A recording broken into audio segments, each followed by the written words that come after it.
warm-up that I learned from my high school band director, Don Keller, in Aptos, California.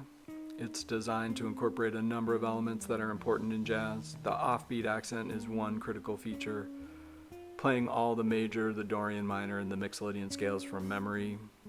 Memorizing the order of the circle of fifths, that's an important key movement and root movement in jazz standards. Correctly articulating the do-dot-da, that 8/4/8 rhythm that ends each one of these major scales. That's a rhythm that's ubiquitous in jazz. All those elements and others that you may choose to incorporate can be part of a daily warm-up. There are separate play-alongs that have rhythm section tracks for major 7, minor 7, and dominant 7 cycles. Each of these tracks has drums in stereo with bass only in the left channel and piano only in the right channel, so you can use your balance control or remove an earbud to exclude those instruments. There's a separate play-along that has only piano and bass that's designed for drummers to play along with, but of course anyone should feel free to use that one as a background.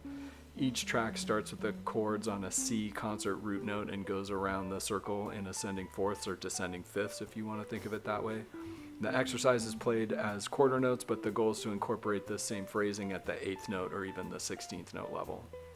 Note that the accents are on beats 2 and 4 and the slurs are on to the next beats there. That's the way Don Keller had us play both ascending and descending. Chad Lefkowitz-Brown suggests that the do-do rhythm reverses that offbeat tendency on the ascending line, so that's a variation that's worth pursuing.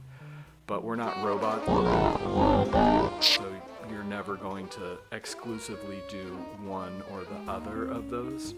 And in real life, your lines are changing direction so often that there's really a variety of accents, and the end goal here is to be flexible with your accents and be able to execute on your instrument whatever you hear in your imagination.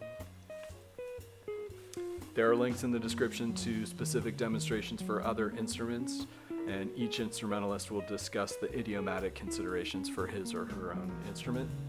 Rhythm section players can choose to comp, or they can play the scale exercise. Piano players can play in octaves in both hands, or in thirds, or in sixths, or any other interval that you feel like practicing. There are links in the description for concert, B-flat, E-flat, and bass clef instruments.